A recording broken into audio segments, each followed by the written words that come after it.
السلام علیکم ورحمۃ اللہ وبرکاتہ۔ بسم اللہ الرحمن الرحیم، الصلاۃ والسلام علی اشرف الانبیاء والمرسلین نبینا محمد وعلی آلہ وصحبہ اجمعین وعلی من تبعہم بإحسان الی یوم الدین وبعد۔ فاعوذ باللہ السمیع العلیم من الشیطان الرجیم من ہمزہ ونفثہ ونفخہ۔ ومن يرغب عن ملة إبراهيم إلا من سفه نفسه ولقد اصطفيناه في الدنيا وإنه في الآخرة لمن الصالحين إذ قال له ربه أسلم قال أسلمت لرب العالمين ووصى بها إبراهيم بنيه ويعقوب يا بني إن الله اصطفى لكم الدين فلا تموتن إلا وأنتم مسلمون أم كنتم شهداء إذ حضر يعقوب الموت إذ قال لبنيه ما تعبدون من بعدي قالوا نعبد إلهك وإله آبائك إبراهيم وإسماعيل وإسحاق إلها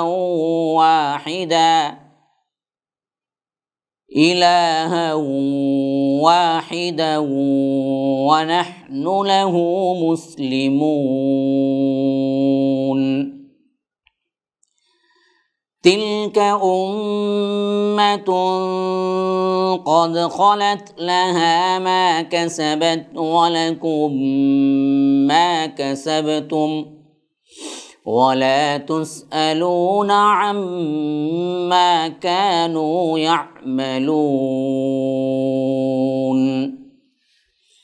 اللهم أرنا الحق حقا وارزقنا اتباعه وأرنا الباطل باطلا وارزقنا اجتنابه اللهم علمنا ما ينفعنا وانفعنا بما علمتنا وارزقنا علما رب اشرح لي صدري ويسر لي أمري واحلل عقدۃ من لسانی یفقہوا قولی۔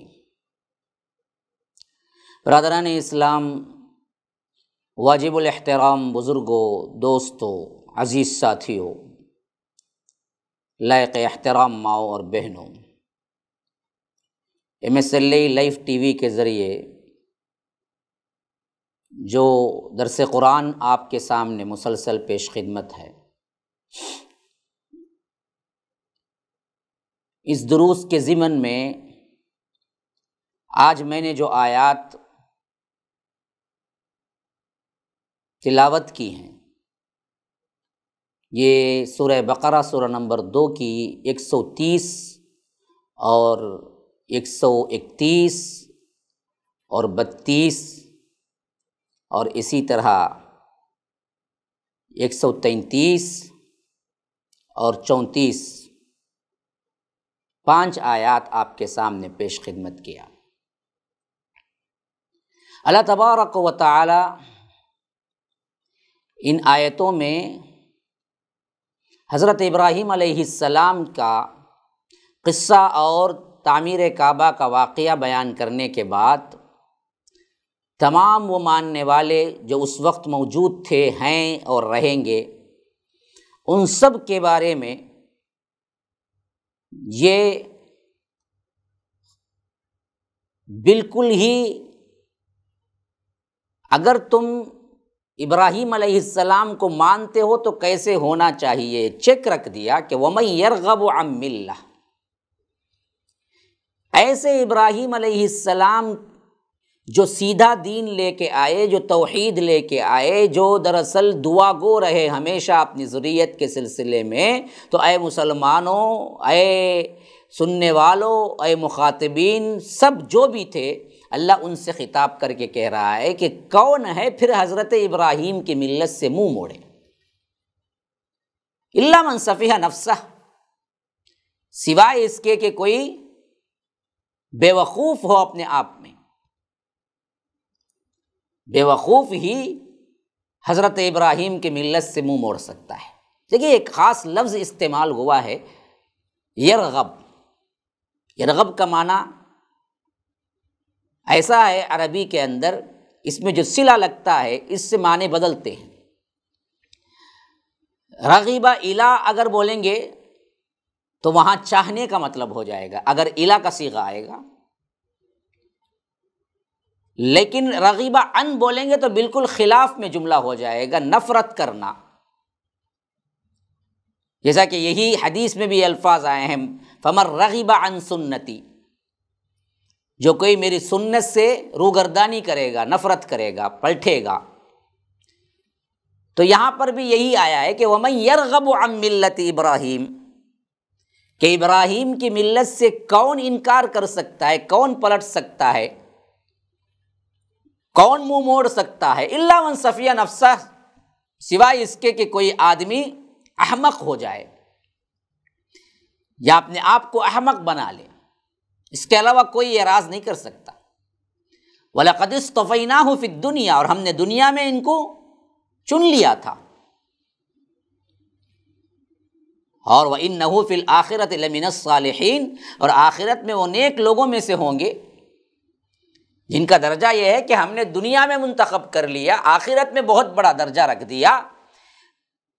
ان کی ملت کی پیروی کا حکم اللہ کے رسول صلی اللہ علیہ وسلم کو دیا، فاتبع ملت ابراہیم حنیفہ، امت محمدیہ کو دیا، فاتبعوا ملت ابراہیم حنیفہ۔ اب ان کی ملت سے کون روگردانی کر سکے گا؟ کوئی ہے؟ پاگل ہی ہے کوئی جو دراصل ان کے دین کا اور ان کی ملت سے روگردانی کرے گا، ان کی توحید کو پامال کرے گا۔ اس آیت میں اہل کتاب اور مشرکین عرب کی خاص طور پر تردید ہے، جنہوں نے ملت ابراہیمی کو چھوڑ کر نبی کریم صلی اللہ علیہ وسلم کے آنے کے بعد دین اسلام اور عقیدہ توحید میں خاص طور پر اس کو نہیں اپنا کر اللہ کے رسول صلی اللہ علیہ وسلم کے واضح نشانات کو پانے کے بعد بھی، دین اسلام اور عقیدہ اسلامیہ کو ان کے سامنے واضح ہو جانے کے بعد بھی اپنی اپنی ہوائے نفس، اپنی اپنی خواہشات نفس کے لیے انہوں نے کیا کر دیا؟ اس دین اور اس ملت کو چھوڑ دیا۔ اور ادھر اللہ کے رسول صلی اللہ علیہ وسلم جو اس عقیدے کے خاطر ہر مخالفت مول لی، حتیٰ کہ اپنے باپ سے بھی، اپنے دادا سے بھی، اپنے چچا سے بھی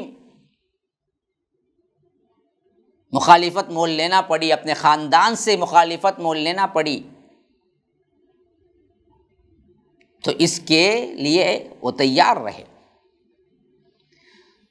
تو اللہ تبارک و تعالی یہی بات، یہی چیک ہے، اصل چیز یہی دراصل کیا ہے، ایک انسان حضرت ابراہیم کو مانتا ہے صحیح میں یا نہیں، یہ دیکھنا ہے۔ تو پہلی چیز کیا دیکھنا ہے؟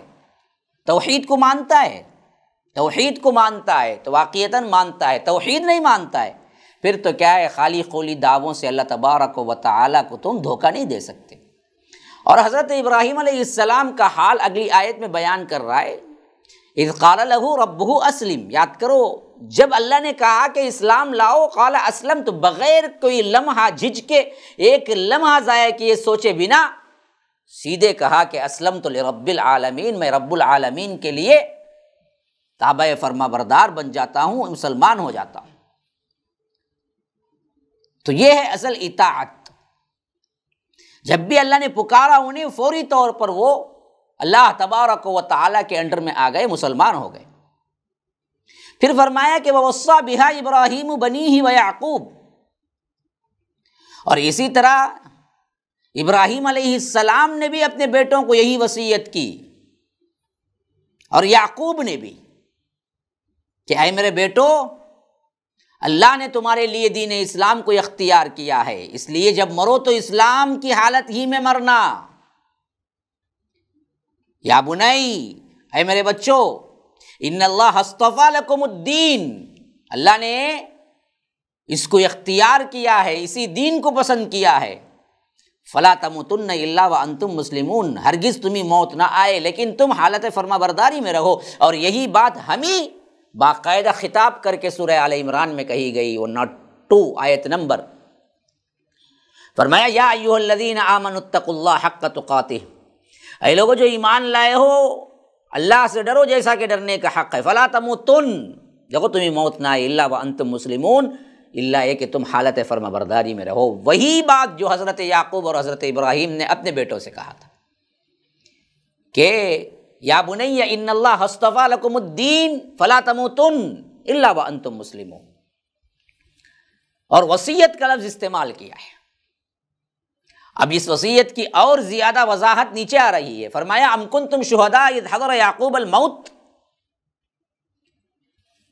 جب یعقوب علیہ السلام کو موت آ گئی، قریب تھے، تو کیا تم لوگ وہاں موجود تھے جب انہوں نے اپنے بچوں سے کہا تھا؟ اذ قال لبنیہ، اپنے بیٹوں سے کہا، اپنی اولاد سے کہا، ما تعبدون من بعدی، دیکھو میرے بعد تم کس کی عبادت کرو گے؟ اولاد نے کہا قالوا نعبد الہک و الہ آبائک ابراہیم و اسماعیل و اسحاق الہ واحدا، انہوں نے کہا کہ ہم عبادت کریں گے آپ کے رب کی اور آپ کے باپ دادا کے، ابراہیم، اسماعیل، اسحاق، جن سب کا ایک ہی رب ہے، اسی ایک رب کی ہم عبادت کریں گے، وَنَحْنُ لَهُ مُسْلِمُونَ، ہم اللہ تبارک و تعالیٰ کے اطاعت گزار رہیں گے۔ تو اللہ تبارک و تعالیٰ اس کے بعد فرماتا ہے تِلْكَ أُمَّةٌ قَدْ خَلَتْ، ایک جماعت تھی جو گزر چکی، لَهَا مَا كَسَبَتْ وَلَكُمْ مَا كَسَبْتُمْ، انہوں نے جو کچھ کمایا وہ ان کے لیے ہے، اور جو کچھ تم کماؤ گے وہ تمہارے لیے ہے۔ وَلَا تُسْأَلُونَ عَمَّا كَانُوا يَعْمَلُونَ، تم سے ان کے اعمال کے بارے میں نہیں پوچھا جائے گا۔ اہم ترین اسباق ہیں ان آیتوں کے ذریعے جو اللہ تبارک و تعالی نے ہمیں دیا ہے۔ سب سے پہلی بات تو یہ ہے کہ حضرت ابراہیم علیہ السلام جو دین لے کے آئے تھے وہ توحید تھا، اور اسی پر ان کی اولاد بھی کامزن رہی، اور یہی توحید محمد الرسول اللہ صلی اللہ علیہ وسلم لے کے آئے ہیں۔ تو آج تم محمد الرسول اللہ صلی اللہ علیہ وسلم کے دین کو، لائے ہوئی شریعت کو نہیں مانتے ہو، شرک میں مبتلا ہو اور دعویٰ کرتے ہو کہ ہم ابراہیم کے پیرو ہیں، تو سمجھ لو کہ اصل پیروی توحید ہے، اور اصل پیروی اللہ کے رسول صلی اللہ علیہ وسلم کی پیروی ہے۔ اگر تم ان سے اعراض کرو گے تو خالی خلی دعویٰ نہیں چل سکتا، اور اللہ کے رسول صلی اللہ علیہ وسلم ہی ہیں جو کہ حضرت ابراہیم علیہ السلام کی دین کی تجدید کے لیے آئے ہیں۔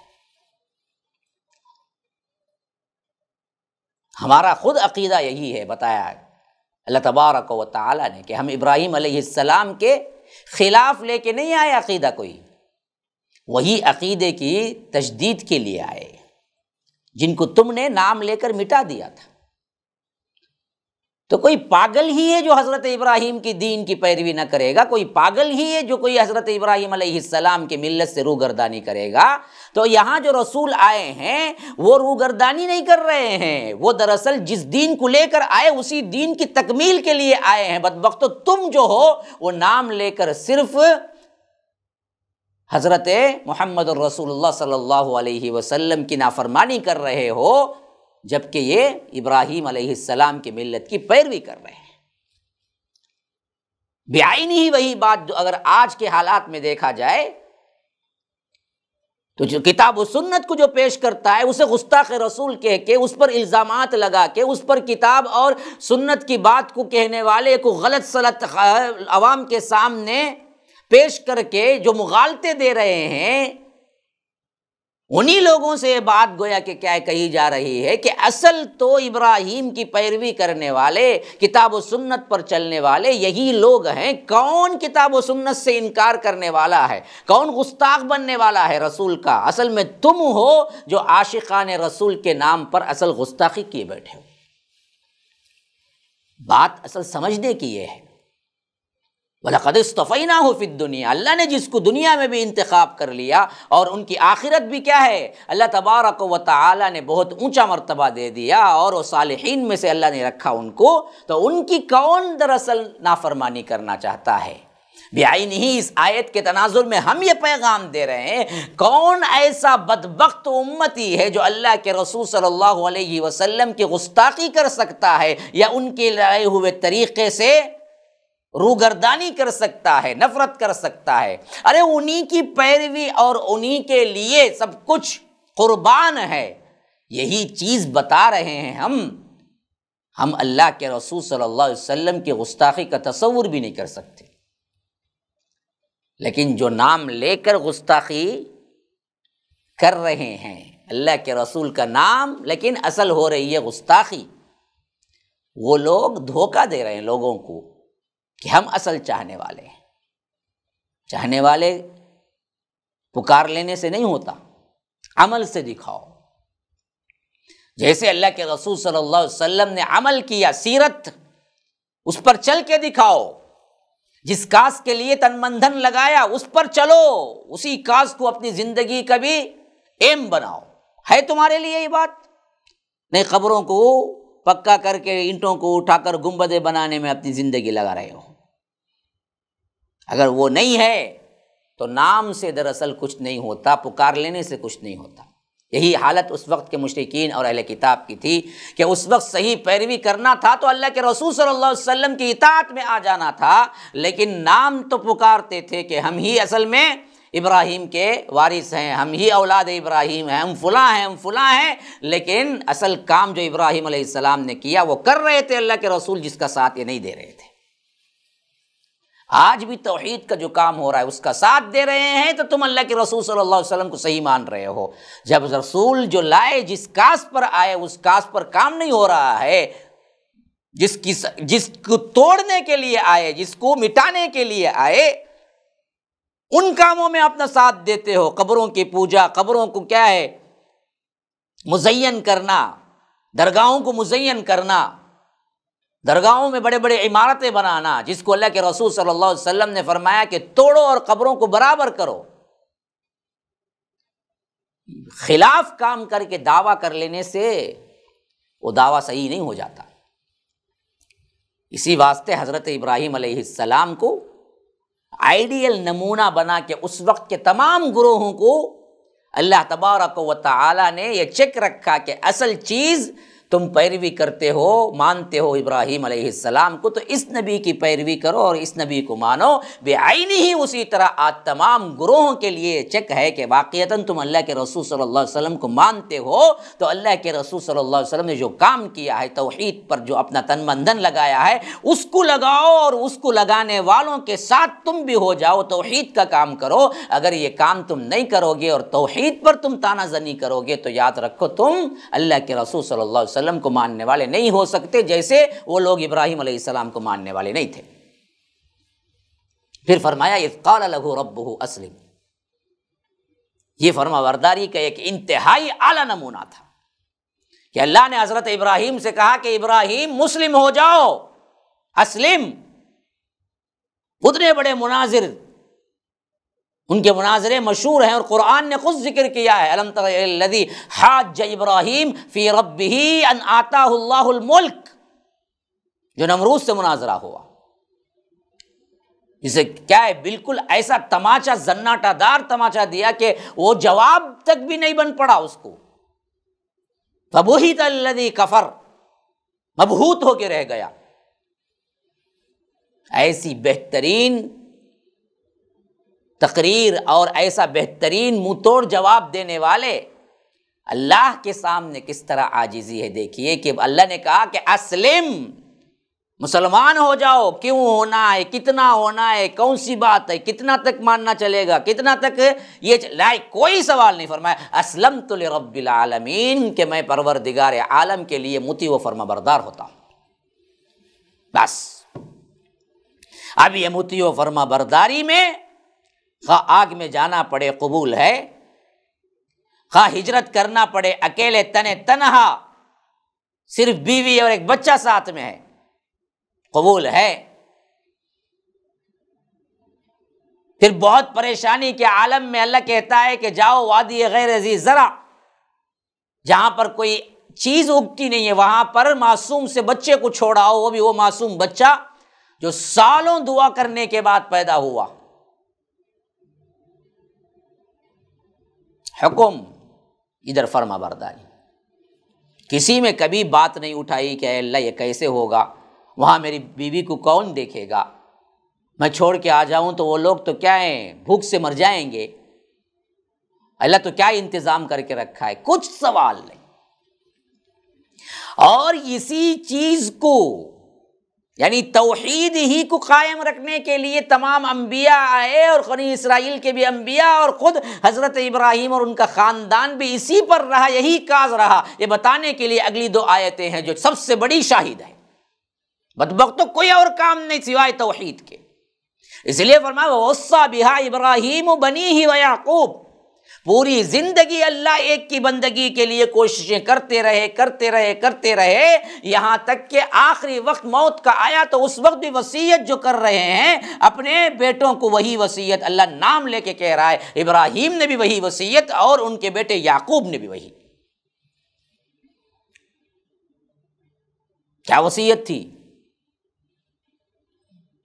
دیکھیے ہماری پرمپرا ہے، ہمارا خاندان ہے، ہماری یہ رسومات ہیں، ہمارے یہ چیزیں ہیں، اس کو کیا ہے بڑے طریقے سے بڑی ہی حفاظت کے ساتھ مضبوطی سے پکڑ کے رکھنا نا۔ بات ہوئی تو ایک اللہ کی ہوئی، یا بنی ان اللہ اصطفیٰ لکم الدین، دیکھو اے میرے بچوں یاد رکھو کہ اللہ نے اس دین کو پسند کیا ہے، اسلام کو، اور تمہاری موت آئے گی تو اسلام پر آئے گی، یعنی ہمیشہ مسلمان رہنا۔ فلا تموتن الا وانتم مسلمون کا مطلب کیا ہے؟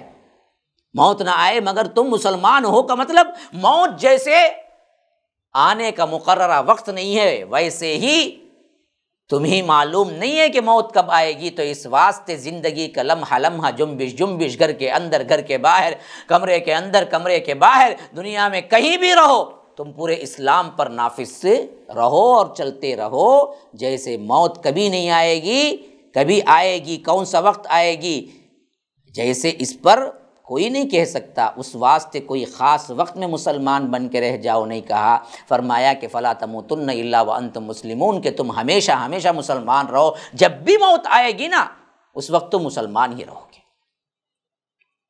اب اسی توحید کی خاص طور پر دعوت دیتے ہوئے ان انبیاء کرام کا آخری وقت کا ذکر رب العالمین کرتے ہوئے کہہ رہا ہے ام کنتم شہداء اذ حضر یعقوب الموت، تم تھے اس وقت جب حضرت یعقوب کو موت آئی، اس وقت کیا کہا تم کو معلوم ہے؟ بھول گئے ہو تو سنو کیا کہا۔ اذ قال لبنی، اپنے بچوں کو جمع کیا اور پوچھا ما تعبدون من بعدی، میرے بعد کس کی عبادت کرو گے؟ کوئی اور سوال نہیں، کوئی اور سوال نہیں۔ بتاؤ کتنے باپ ہیں، کتنے لوگ ہیں جو مرتے وقت اپنے بچوں کو بلا کے کبھی پوچھا ہوگا؟ وصیت کرتے ہیں فلاں جگہ خزانہ ہے، فلاں میری آفس کا یہ رموز ہے، فلاں پھر کیا ہے خفیہ اصول ہے، یہ میری کیا ہے فلاں طور پر میں نے وصیت کی ہے، میرا وکیل ہے، میں فلاں جگہ چھپا کے یہ رکھا ہوا ہوں، وہ یہ تمام باتیں مردہ مرتے وقت کرے گا، لیکن وہ مردہ یہ کبھی نہیں بولتا۔ اللہ تبارک و تعالیٰ سکھا رہا ہے کس کے بارے میں فکر کرنی ہے اولاد کے سلسلے میں، وہ توحید پر رہے گی، یہ توحید چھوڑ دے گی۔ ہاں یعقوب اور اولاد یعقوب جو کہ پیغمبروں کی نسل ہے، جس میں توحید ہی تھی خالص، ان کو کیا ڈر؟ جب ابراہیم اور یعقوب کو ڈر ہے کہ یہ اولاد بعد میں توحید چھوڑ دے گی، اور وہ خاص طور پر وعدہ لے رہے ہیں موت کے وقت، تو ہمارے اوپر اور بھی زیادہ ضروری بنتا ہے نا جی کہ ہم اپنی اولاد سے وعدہ لیں، پوچھے میرے بعد تم کہیں درگاہ پرستی میں مبتلا نہ ہو جاؤ گے نا، کہیں شرک تو کر نہیں بیٹھو گے، کسی بابا کے جال میں تو نہیں آ جاؤ گے، کوئی ناہنجار تو تبدیل نہیں کر دے گا تمہیں؟ کون پوچھتا ہے آج؟ اتنا اعلیٰ خاندان ابراہیم کا، اتنا اعلیٰ خاندان یعقوب کا علیہم السلام، وہ کہہ رہے ہیں حضرت یعقوب کی موت کا اللہ خبر دے کے کہہ رہا ہے کہ دیکھو ان کی موت کے وقت ابراہیم حضرت یعقوب نے کیا کیا تھا، فرمایا تھا کہ اذ قال لبنیہ ما تعبدون من بعدی، کہ میرے بعد تم کس کی عبادت کرو گے؟ اور پوری اولاد نے گارنٹی دی، قالوا نعبد الہک، اے یعقوب، اے ابا جان، ہم تو آپ کے الہ کی، و الہ آبائک، آپ کے باپ کے الہ کی، جو ابراہیم ہیں، اسماعیل ہیں، اسحاق ہیں۔ باپ کے دائرے میں چچا تایا بھی آ جاتے ہیں، اس واسطے حضرت اسماعیل کا نام بھی آ گیا۔ اور الہًا واحدہ، وہ ایک ہی ہیں، کوئی دوسرا نہیں ہے۔ وَنَحْنُ لَهُ مُسْلِمُونَ، اور ہم مسلمان ہیں، یہ کبھی نہیں بھولیں گے ہم۔ یہ ہے اصل چیز جس پر دعوت دینی ہے، جس پر کام کرنا ہے۔ دنیا کے تمام فرق اگر جڑ جائیں اور ایک امت مسلمہ بننا ہے تو وہ ایک توحید ہے، اسی پر جڑ جاؤ اور اس پر کام زن ہو جاؤ اور اس پر کام شروع کر دو، یاد رکھو پورے کے پورے فتنے ہمارے اندر سے نکل جائیں گے۔ تو اسی لیے اللہ نے فرمایا تلک امۃ قد خلت، یہ ایک بہت ہی بہترین جماعت تھی، ایک امت تھی جو گزر گئی۔ خالی ان کے کارنامے گا گا کر تم یہاں پر جنت نہیں حاصل کر لو گے۔ لہا ما کسبت ولکم ما کسبتم، انہوں نے جو کمایا وہ ان کے لیے، تم جو کماؤ گے نا اپنے اعمال سے وہ تمہارے لیے ہے۔ تو خالی خلی ان کی نسبتیں کام نہیں چلیں گے۔ ولا تسألون عما كانوا يعملون، تم سے نہیں پوچھا جائے گا وہ کیا کر کے گزرے تھے، اور ان سے نہیں پوچھا جائے گا کہ تم نے کیا کیا تھا۔ بات واضح ہے، اعمال کا دار و مدار ہے، تمام کا تمام جنت کا داخلہ اور تمہارے لیے صالح بننا، اللہ کی رضا، یہ تمہارے عملوں پر ہے، نسبتوں پر نہیں۔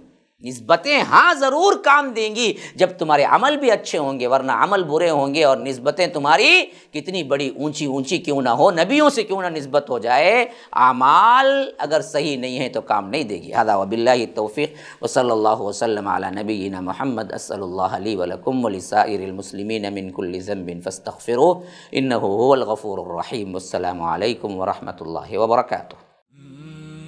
MSLI TV، رہنمائی بدلتی دنیا کے لیے۔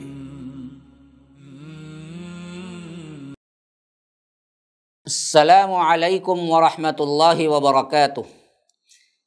بسم اللہ الرحمن الرحیم، الصلاۃ والسلام علی اشرف الانبیاء والمرسلین نبینا محمد وعلی آلہ وصحبہ اجمعین وعلی من تبعہم بإحسان الی یوم الدین وبعد۔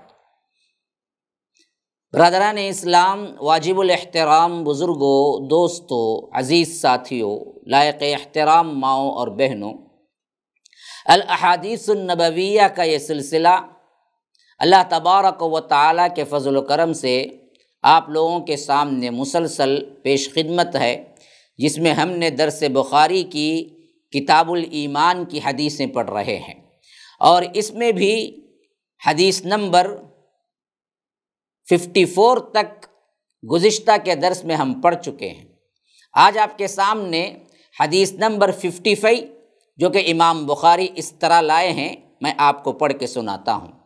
امام بخاری فرماتے ہیں کہ حدثنا حجاج بن منہال قال حدثنا شعبۃ قال اخبرنی عدی بن ثابت قال سمعت عبد اللہ بن یزید عن ابی مسعود عن النبی صلی اللہ علیہ وسلم قال اذا انفق الرجل على اہلہ یحتسبها فہی لہ صدقہ۔ اس کا ترجمہ حضرت حجاج بن منہال نے روایت کیا ہے کہ وہ کہتے ہیں کہ ہم سے شعبہ نے روایت کیا، وہ کہتے ہیں کہ مجھ کو عدی بن ثابت نے خبر دی، اور انہوں نے عبداللہ سے سنا، اور انہوں نے عبداللہ ابن مسعود سے نقل کیا، اور انہوں نے فرمایا کہ آپ صلی اللہ علیہ وسلم نے فرمایا جب آدمی ثواب کی نیت سے اپنے اہل و عیال پر خرچ کرے بس وہ بھی اس کے لیے صدقہ ہے۔ یعنی جو باب ہم پچھلے درس میں پڑھ چکے ہیں، جو 54 حدیث کو لانے سے پہلے امام بخاری رحمہ اللہ نے باندھا تھا، اور اس باب میں ایک ٹکڑا یہ بھی لائے تھے کہ انسان اپنے اہل و عیال پر خرچہ کرے تو یہ بھی دراصل اگر نیت صحیح ہے تو ثواب ملتا ہے۔ تو اس کی دلیل کے طور پر یہ حدیث لے آئے کہ جو کوئی بندہ اپنے اہل پر بھی خرچہ کرتا ہے، اپنے خاندان پر بھی خرچہ کرتا ہے۔ دیکھیے آج ہمارا یہ بالکل سوچ کا دائرہ بہت ہی ثواب کی حیثیت سے تنگ ہو گیا ہے۔ ہم سمجھتے ہیں کہ فلاں کام ہی فلاں غریب کو دینے پر ہی ثواب ہے، تو بہت سے لوگ گھروں کے اوپر خرچہ نہیں کرتے، کہیں باہر دوسرے لوگوں کو خرچا کرتے ہیں، حالانکہ گھر کی ضرورت کو پورا کرنا بھی ثواب ہے اگر نیک نیتی کے ساتھ انسان کرے، نیت صحیح ہو۔ گھر کے اوپر یا بیوی پر خرچہ کرے، بچوں پر خرچہ کرے، اور خرچ وہ ضروری ہو، اسراف میں نہ آتا ہو، تو اس حیثیت سے یہ بھی صدقہ ہے، فَهِيَ لَهُ صَدْقَةٌ، کہ اس کے لیے وہ صدقہ بن جائے گا۔ اور اسی طرح جو اگلی حدیث آ رہی ہے وہ اور بھی کلیئر کر رہی ہے اس بات کو، جو کہ 56 نمبر کی ہے کہ 56 سے فرمایا کہ حدثنا حکم بن نافع قال اخبرنا شعیب عن الزہری قال حدثني عامر بن سعد عن سعد بن ابی وقاص انه اخبره ان رسول اللہ صلی اللہ علیہ وسلم قال انك لن تنفق نفقة تبتغی بها وجہ اللہ الا اجرت علیہا حتی ما تجعل فی فم امرأتک۔ یا رب، کس حد تک اللہ کے رسول صلی اللہ علیہ وسلم بتا رہے ہیں۔ دیکھیے کہ ہم سے حکم بن نافع نے بیان کیا، اور ان سے شعیب نے اور ان سے زہری نے خبر دی، اور انہوں نے کہا کہ مجھ سے عامر بن سعد بن ابی وقاص نے بیان کیا کہ انہوں نے خبر دی کہ اللہ کے رسول صلی اللہ علیہ وسلم نے فرمایا کہ بے شک تو جو کچھ خرچ کرے اور اس سے تیری نیت اللہ کی رضا حاصل کرنی ہو تو تجھ کو اس کا ثواب ملے گا، یہاں تک کہ اس پر بھی جو تو اپنی بیوی کے منہ میں ڈالتا ہے، جو منہ میں ڈالے گا اس کے لیے بھی ثواب ہے۔ اپنی ایک خواہش کے طور پر، ایک محبت کے طور پر انسان کھلائے، لیکن حدیث میں ہے کہ اگر اس کی نیت ٹھیک ہے تو اس پر اسے ثواب ملے گا۔ یا رب، پہلے اوپر آیا تھا اذا انفق الرجل علی اہلہ یحتسبها فہی لہ صدقہ، اپنے اہل پر، اپنے خاندان پر، جس میں بیوی بچے سب آ جاتے ہیں، تو اس پر خرچہ کیا اور اس کے لیے ثواب ہے اگر وہ اخلاص سے اللہ کے حکم کے لیے، اللہ کو راضی کرنے کے لیے کھلایا پلایا۔ اور یہاں پر تو کیا ہے، اور بھی بہت کھل کر اللہ کے رسول صلی اللہ علیہ وسلم نے اس کیفیت کو بیان کیا جو آج لوگ سمجھ نہیں پاتے ہیں۔ گھر کے اندر بیوی سے ملنا، خوشگواری سے رہنا، اس سے ہنسنا مسکرانا، اس کے ساتھ اچھا سلوک کرنا، اور یہ سب کچھ کر کے نیت یہ کرنا کہ اس سے میں اللہ کو راضی کر رہا ہوں، تو یاد رکھو یہ عادت عبادت بن جاتی ہے، ثواب والی چیز بن جاتی ہے جب صرف خالی اندر نیت بدلتی ہے۔ نیت کی اتنی بڑی اہمیت ہے۔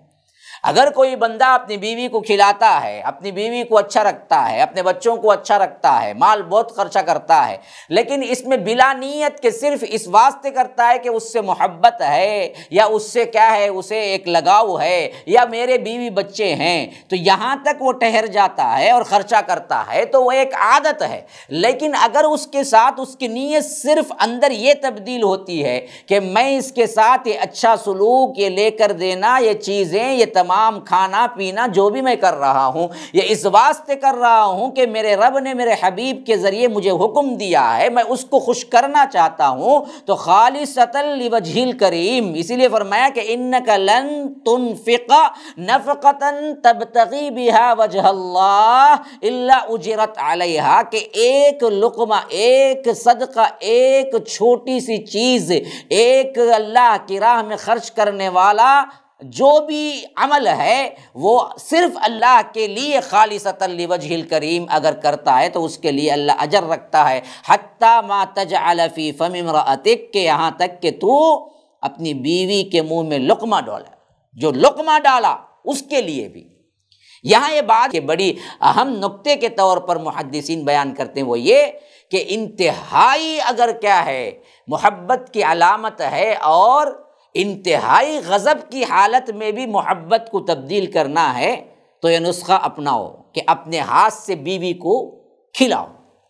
یہ اس کے اندر اللہ نے ایسی تاثیر رکھی ہے کہ بڑے بڑے اہل علم بیان کرتے ہیں کہ بڑے بڑے مسائل حل ہو جاتے ہیں، میاں بیوی کی بڑی بڑی رنجشیں دور ہو جاتی ہیں، یا وہ لڑائیاں جو طلاق تک نوبت پہنچ جاتی ہے، ایسے اوقات میں بھی اگر ایک مرتبہ بھی وہ آگے بڑھ کر اپنی انا کو کچھ لے اور بیوی کے منہ میں ایک لقمہ ڈال دے، یا شوہر ناراض ہے تو بیوی شوہر کے منہ میں ایک لقمہ ڈال دے، تو یاد رکھیے وہ تمام کی تمام پریشانی، وہ رنجش، وہ نفرت سب کی سب آنے واحد میں بدل کے محبت میں تبدیل ہو جاتی ہے۔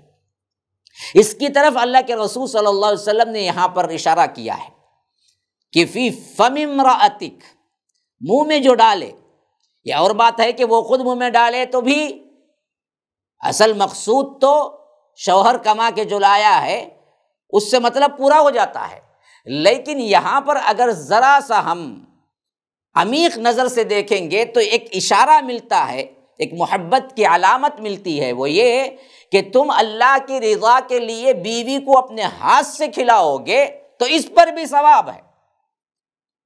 بیوی کو اپنے ہاتھ سے کھلانا یہ دراصل ایک اپنی خواہش ہوتی ہے، خالص اپنی محبت ہوتی ہے، جسے ہم کہہ سکتے ہیں ایک حیوانی جذبہ بھی ہے۔ حالانکہ جماع کو بھی اللہ کے رسول نے فرمایا کہ اگر وہ نیت صحیح ہے تو اس پر ثواب ملے گا۔ صحابہ حیران ہو گئے، کہا کہ اللہ کے رسول ایک حیوانی جذبہ جو ہے وہ ہم پورا کریں تو ہم کو ثواب؟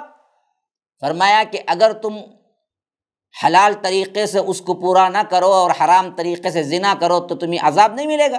کہا کہ ہاں عذاب ملے گا، تو فرمایا کہ پھر حلال کرنے پر ثواب بھی ملے گا۔ تو یہاں تک اسلام آپ کو کیا ہے بہترین شکل بنا کے دیتا ہے کہ اپنی عادتوں کو بھی عبادتیں بنا سکتے ہیں تم آنے واحد میں کچھ کیے بغیر، صرف نیت سے۔ اسی لیے علماء اسلاف کا قول ہے کہ علماء کی عادتیں بھی عبادت بن جاتی ہیں اور جہلاء کی عبادتیں بھی عادت بن جاتی ہے۔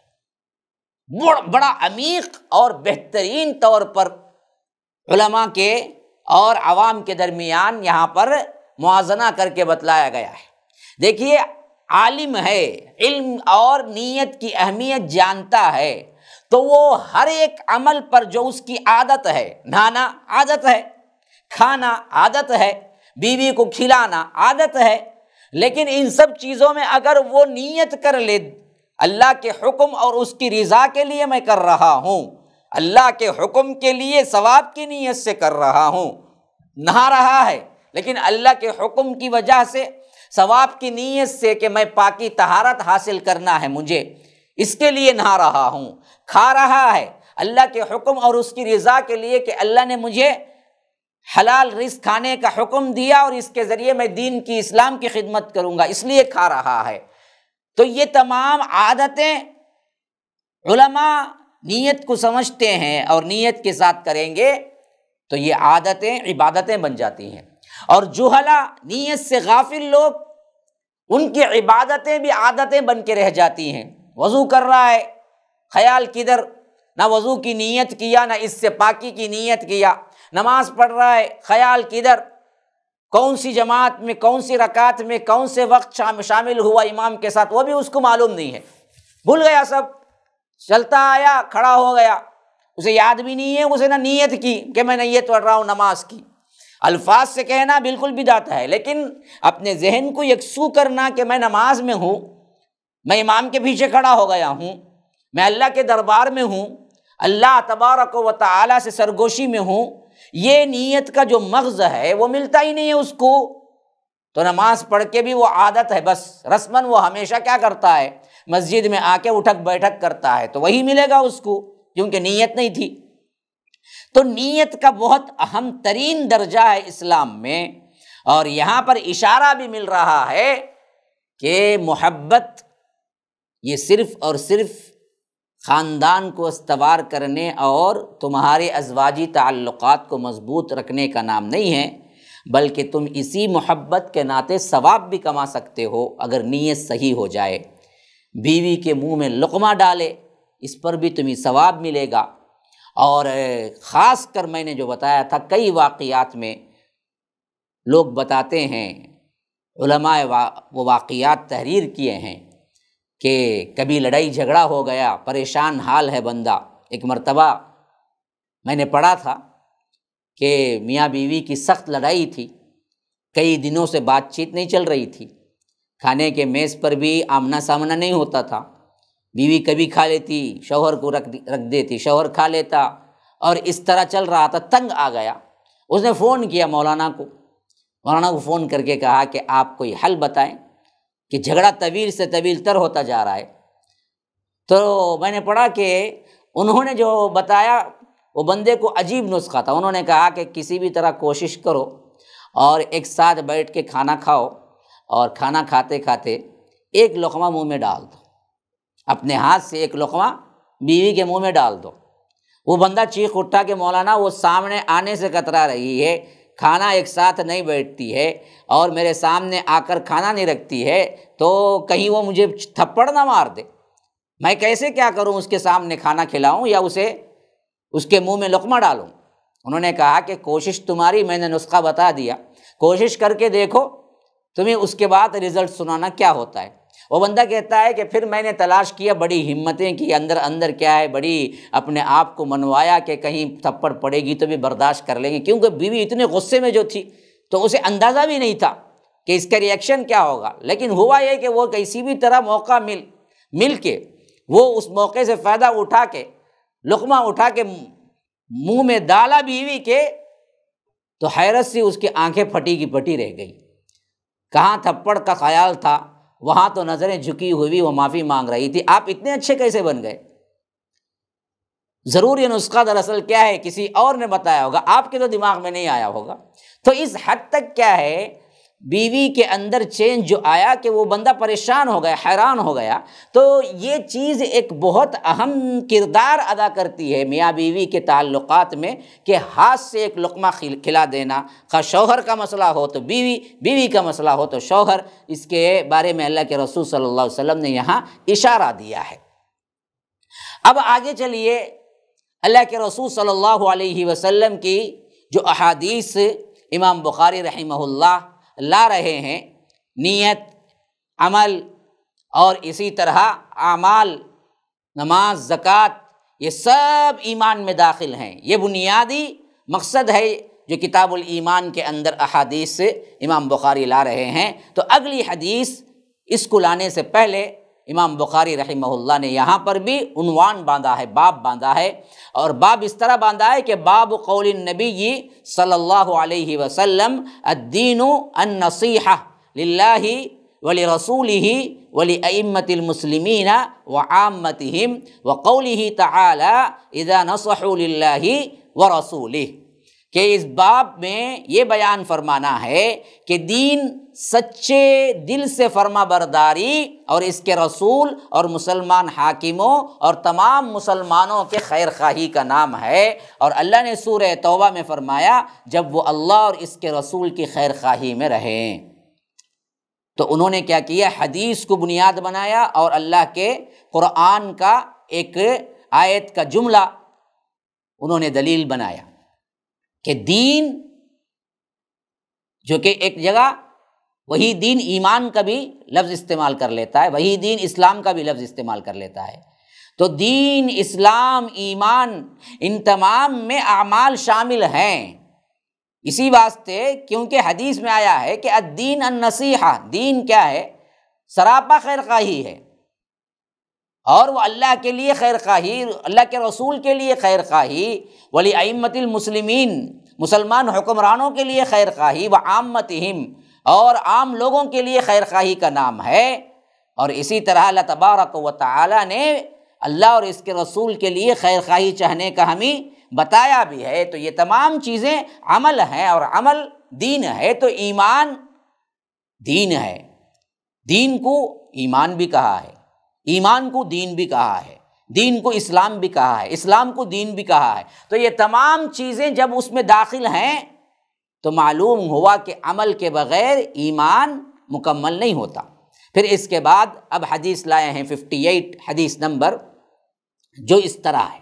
فرمایا کہ حدثنا مسدد قال حدثنا یحییٰ عن اسماعیل قال حدثنی قیس بن ابی حازم عن جریر بن عبداللہ البجلی قال بایعت رسول اللہ صلی اللہ علیہ وسلم علی اقام الصلاة وایتاء الزکاة والنصح لکل مسلم، کہ فرمایا ہم سے مسدد نے، انہوں نے بیان کیا، اور انہوں نے کہا ہم سے یحییٰ بن اسماعیل سے، انہوں نے کہا کہ مجھ سے قیس بن ابی حازم نے بیان کیا، انہوں نے جریر بن عبداللہ بجلی سے سنا کہ انہوں نے کہا کہ اللہ کے رسول صلی اللہ علیہ وسلم سے ہم نے بیعت کی اس بات پر کہ نماز قائم کریں گے، زکوٰۃ ادا کریں گے، ہر مسلمان کی خیر خواہی چاہیں گے، خواہ وہ کوئی بھی ہو، اس کے ساتھ ہم برائی نہیں چاہیں گے۔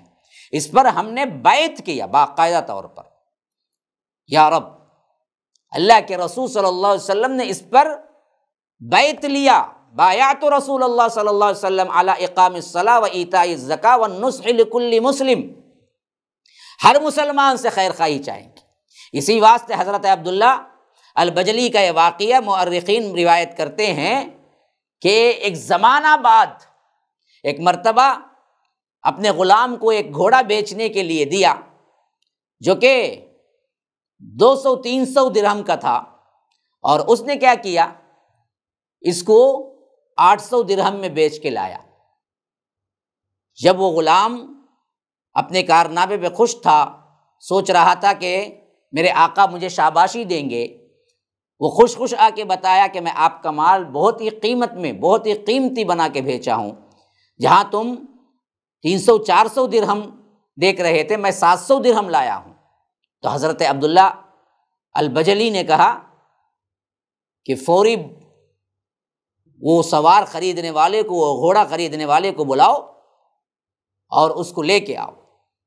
جب وہ آ گیا تو حضرت جریر بن عبداللہ کہنے لگے کہ آپ یہ گھوڑا 700 میں خریدے ہیں، لیکن کیا میں آپ کو 500 میں دوں تو خرید لو گے؟ انہوں نے کہا کہ اچھی بات ہے، 200 اور کم دیے تو میں کیوں نہیں خریدوں گا۔ اس طرح کم کرتے 300 تک آئے، اور کہا کہ میرے غلام نے آپ کو، شاید آپ گھوڑے کے بارے میں زیادہ جانتے نہیں ہیں، اس کی تجارت کے بارے میں زیادہ نہیں جانتے ہیں، میں جانتا ہوں، یہ گھوڑا مارکیٹ ویلیو کے لحاظ سے 300 کا ہے، جو اس نے آپ کو کیا کیا، 700 کا بیچ دیا۔ اس واسطے آپ کے بقیہ آپ 400 رکھ لیجئے، 300 ہی میرا اصل سرمایہ ہے، اس کو مجھے دے دیجئے۔ تو وہ آدمی حیران رہ گیا کہ ایسے بھی تاجر لوگ ہیں، اتنے ایماندار، بیچنے کے بعد بھی واپس 400 درہم کر دیے۔ پھر اس کے بعد جب وہ پلٹ کے جانے لگے تو اس غلام کو بھی اور ان کو بھی کھڑا کر کے کہا کہ میں نے یہ کام اس واسطے کیا کہ اللہ کے رسول صلی اللہ علیہ وسلم نے مجھ سے بیعت لیا تھا کہ وَالنُّصْحُ لِكُلِّ مُسْلِمٍ، کہ ہر مسلمان کی خیر خواہی چاہنا۔ میں اس کی خیر خواہی چاہا، اگر میں اس کی بدخواہی چاہتا تھا، حالانکہ میرے لیے وہ منافع بخش تھا 700، لیکن میں اللہ کے رسول سے جو عہد کیا وہ کبھی نہیں پھرا، اس واسطے میں نے سوچا کہ اس سے خیر خواہی چاہنا اللہ کے رسول کے فرمان کے مطابق مجھ پر لازم ہے، تو اس واسطے میں اسے بلایا اور بقیہ 400 درہم اس کو دے دیا اور کہا کہ 300 ہی اصل مارکیٹ ویلیو ہے، تم نے زیادہ دے کے لیا۔ اس طرح تجار اور اس طرح بزنس مین اپنے گاہکوں کے ساتھ انصاف کے ساتھ چلیں گے تو کیا ان کا بزنس نہیں ہوگا؟ ہم لوگ پکارتے ہیں، بڑا ہی کیا واویلا مچاتے ہیں، بزنس نہیں ہو رہا ہے، بزنس نہیں ہو رہا ہے۔ ارے ایمانداری سے کر کے تو دیکھو کس طرح اللہ نفع دیتا ہے۔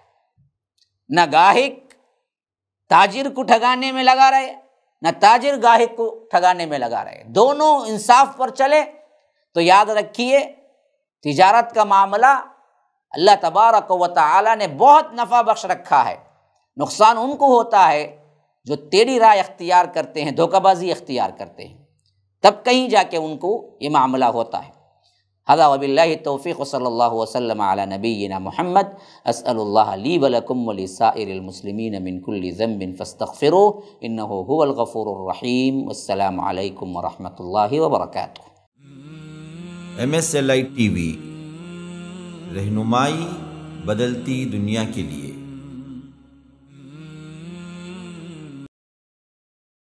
السلام علیکم ورحمۃ اللہ وبرکاتہ۔ بسم اللہ الرحمن الرحیم، وبہ نستعین واصلی واسلم علی رسولہ الکریم، وبعد۔ برادران اسلام، واجب الاحترام بزرگوں، دوستوں، عزیز ساتھیوں، لائق احترام ماؤں اور بہنوں، السیرۃ النبویہ کے تحت اللہ کے رسول صلی اللہ علیہ وسلم کی زندگی MSLI لائیو ٹی وی کے ذریعے آپ لوگ مشاہدہ کر رہے ہیں۔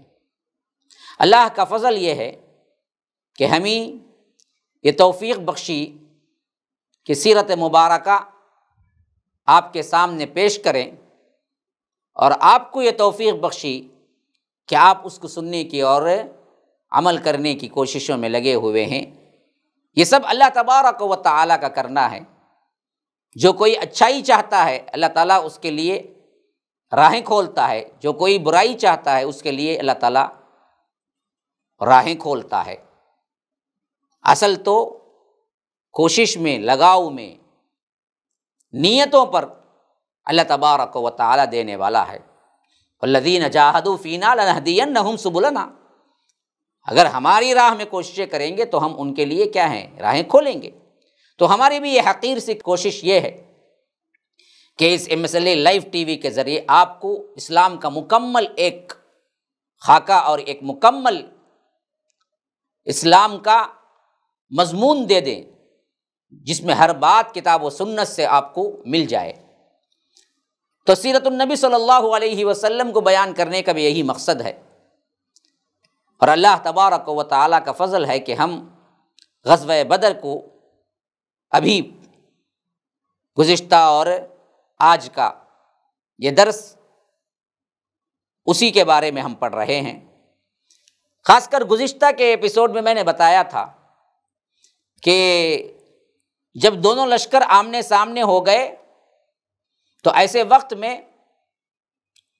خود ابو جہل نے اپنے خلاف دعائیں کی اور اللہ سے مانگا کہ آج تو فیصلہ کر دے۔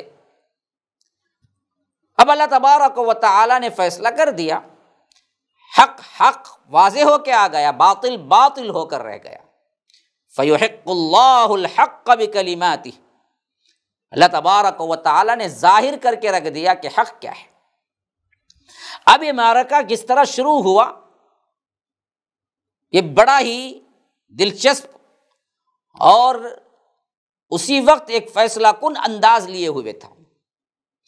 اس معرکے کا سب سے پہلا، یوں کہہ لیجئے کہ واصل جہنم ہونے والا جو مشرکین کی طرف سے تھا، اسود بن عبد الاسد مخزومی تھا۔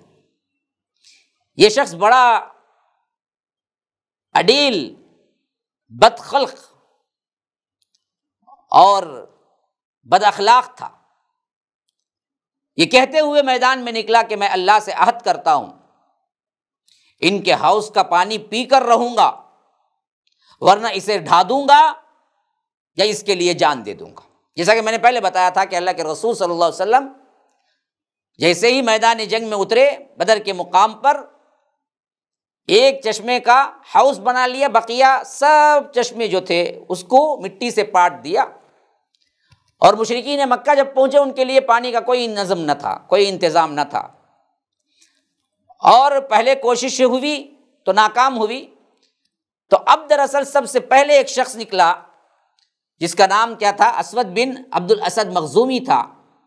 اس نے دراصل اتراتے ہوئے گویا کہ مسلمانوں کو چیلنج دیا کہ میں اگر اس حوض سے پانی پی کر رہوں گا، یہ حوض ہی کو ڈھا دوں گا، یا نہیں تو اس سلسلے میں جان دے دوں گا۔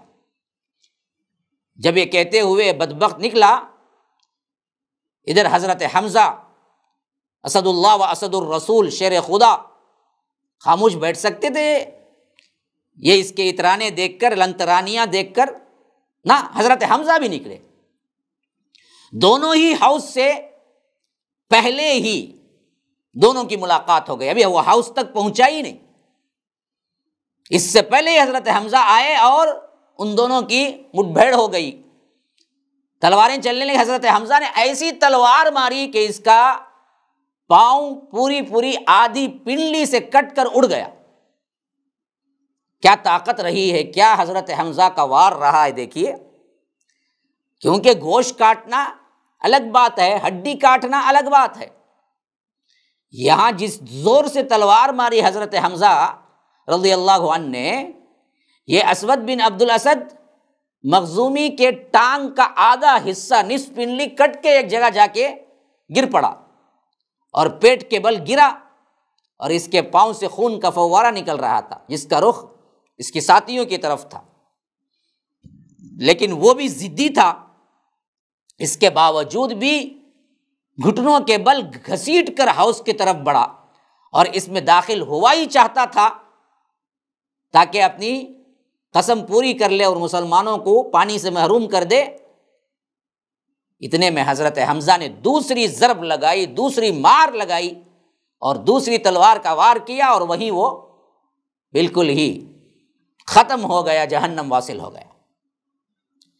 پھر اس کے بعد قدیم ترین جنگ کے طریقوں کے انداز ہی میں یہ جنگ بھی شروع ہوئی، جسے کہتے ہیں مبارزت۔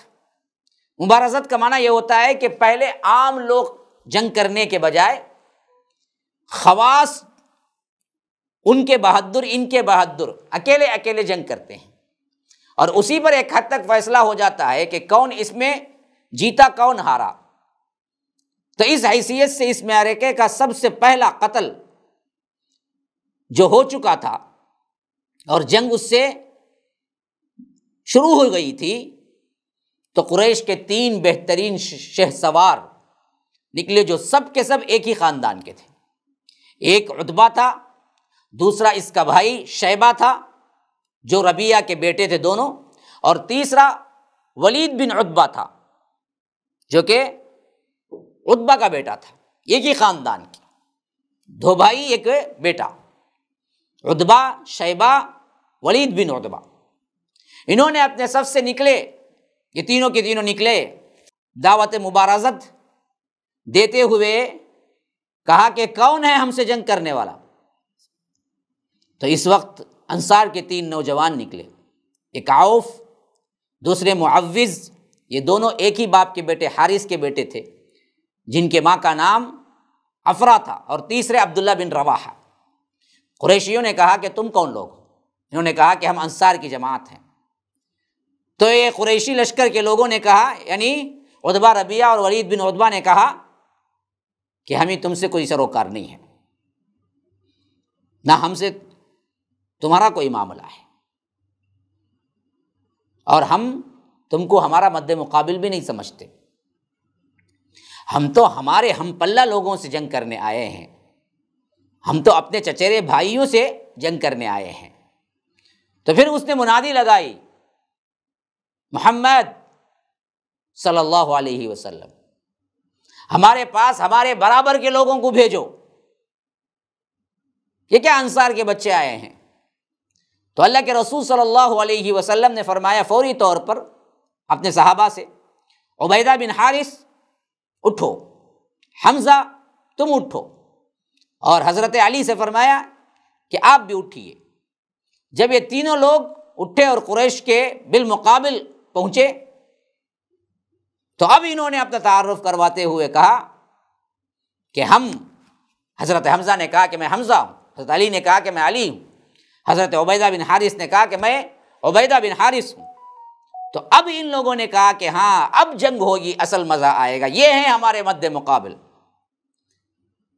پھر حضرت عبیدہ تھوڑی سی عمر رسیدہ تھے، یعنی تھوڑا سا عمر کیا ہے ان کی بڑی ہوئی تھی، ان کی عمر معمر تھے، تو عتبہ بن ربیعہ سے مقابلہ کیا، اور حضرت حمزہ نے شیبہ سے اور حضرت علی نے ولید سے۔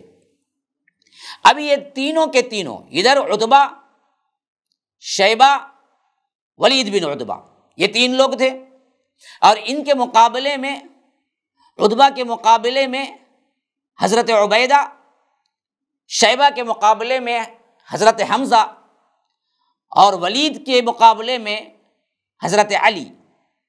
یہ تینوں، ادھر یہ تین، ادھر یہ تین، دونوں اندر پورے جذبے اخلاص کے ساتھ اترے، اور مقابلہ ہوا تو پہلے ہی وار میں حضرت حمزہ اور حضرت علی نے اپنے مقابل کا قتل کر دیا، اور گردنیں ایک طرف جا کے ٹکرائی اور جہنم واصل ہو گئے۔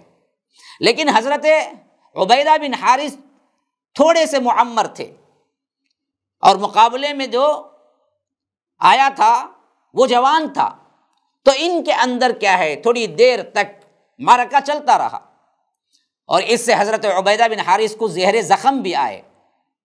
لیکن جب حضرت علی اور حضرت حمزہ نے دیکھا کہ انہوں اپنے اپنے شکار سے فارغ ہو گئے ہیں، تو وہ آئے اور عتبہ پر ٹوٹ پڑے اور اس کا بھی کام تمام کر دیا، اور حضرت عبیدہ کو اپنے ہاتھوں میں اٹھا کر لائے کہ حضرت عبیدہ کے پاؤں میں چوٹ لگی تھی، اور وہاں پر کیا ہے، خون بھی بہنا شروع ہو گیا تھا، جو مسلسل بہتا آ رہا تھا، بند نہیں ہو رہا تھا، اور اسی وجہ سے خون کے زیادہ بہہ جانے سے جنگ کے چوتھے یا پانچویں دن جب مسلمان مدینہ واپس ہوتے ہوئے گزر رہے تھے وادی صفرا نام کی ایک جگہ میں، تو اسی زخم سے حضرت عبیدہ بن حارث کا بھی انتقال ہو گیا۔ تو حضرت علی رضی اللہ عنہ قسم کھا کر فرمایا کرتے تھے سورہ حج کی اس آیت کے بارے میں کہ ھذان خصمان اختصموا فی ربہم، یہ دو فریق ہیں جنہوں نے اپنے رب کے بارے میں جھگڑا کیا، تو کہتے تھے کہ یہ دراصل کیا ہے، اسی جنگ کی طرف اشارہ ہے جو قریش کے تین اور ادھر مدینے کے تین صحابہ جو آپس میں سب سے پہلے جنگ کی تھی، مبارزت دی تھی، اور اس میں اللہ نے مسلمانوں کو غلبہ دیا۔ اسی سے مسلمانوں کے اندر ایک زبردست جوش پیدا ہو گیا، اور مشرکین پر ایک اداسی چھا گئی، کیونکہ ان کے تینوں مارے گئے، اور ادھر تینوں کے تینوں بحفاظت آ گئے۔ یہ اور بات ہے کہ حضرت عبیدہ بعد میں شہید ہو گئے اسی زخم سے، لیکن اس وقت تو تینوں کے تینوں زندہ تھے، اور ادھر یہ تینوں کے تینوں، عتبہ بھی گیا، ربیعہ بھی گیا، ولید بن عتبہ بھی گیا، تینوں کے تینوں جہنم واصل ہوئے۔ تو یہ اصل میں جنگ کے اوپر بہت بڑا اثر ڈالنے والی کیفیت تھی، کیونکہ اسی پر جنگ کی جیت کا انحصار رکھا جاتا تھا۔ اس زمانے میں اس کو بہت بڑی اہمیت تھی، مبارزت کے سلسلے میں کون پہلے غالب آیا۔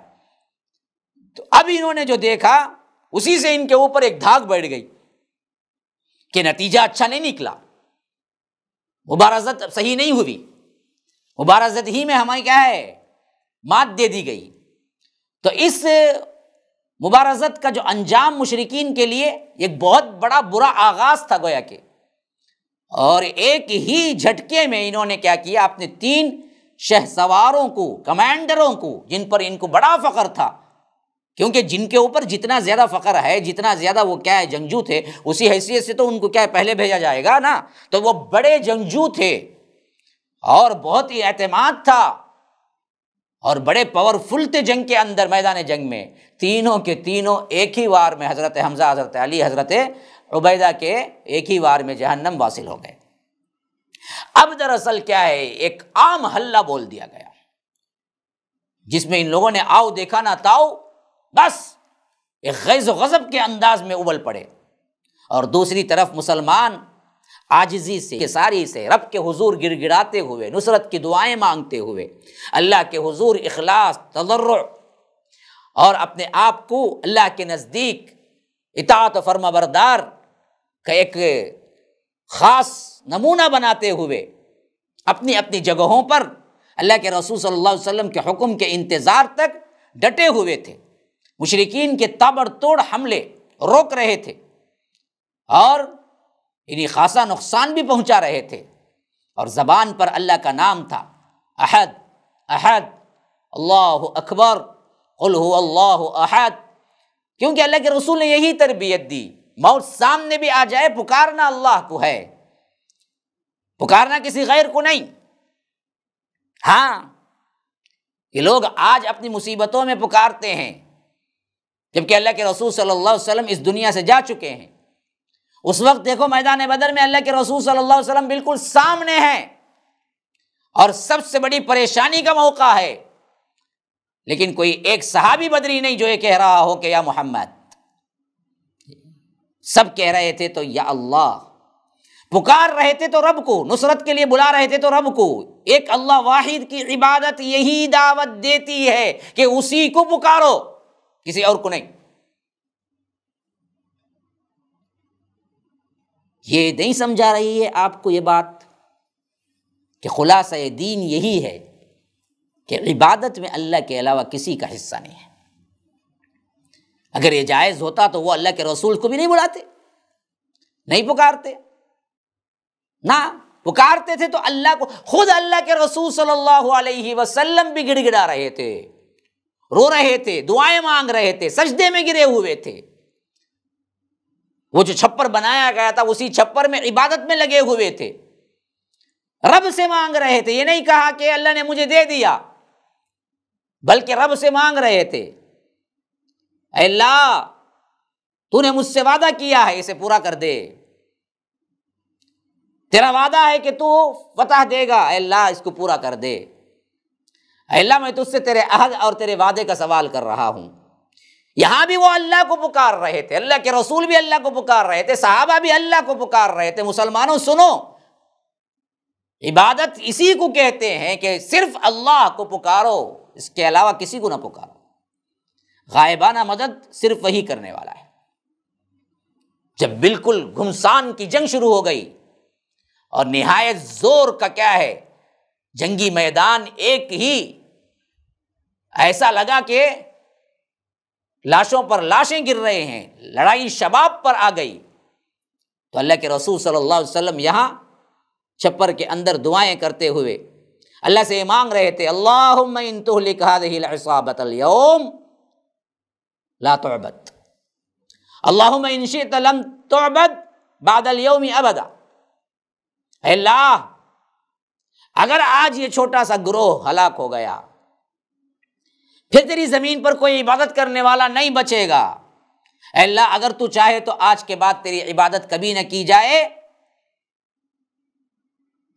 کبھی نہیں چاہے گا۔ اگر تو ایسا چاہے گا تو تبھی ہمیں شکست ہوگی۔ اے اللہ تو فتح دے دے، ان تہلک ہذہ العصابۃ اليوم، آج اگر یہ چھوٹا سا جھٹکا شکست کھا جائے گا، آج یہ صحابہ مغلوب ہو جائیں گے، تو پھر تیری عبادت کرنے والا کون ہوگا؟ ہاں یہ رو رو کے دعا مانگ رہے تھے اللہ کے رسول صلی اللہ علیہ وسلم، یہاں تک کہ دونوں کندھوں سے چادر تک گر گئی، اور اللہ کے رسول تضرع میں، خشوع و خضوع میں کوئی فرق نہ آیا۔ حضرت صدیق اکبر اندر داخل ہوئے، دیکھا تو اللہ کے رسول رو رو کے دعائیں کر رہے ہیں، چادر بھی گر چکی ہے، تو بدن پر چادر پھر برابر کی اور آہستہ سے عرض گزار ہوئے، اے اللہ کے رسول بس فرمائیے، بس فرمائیے۔ آپ نے اپنے رب سے بڑے الحاح کے ساتھ دعا کی ہے، اللہ تعالیٰ آپ کو مایوس نہیں کرے گا۔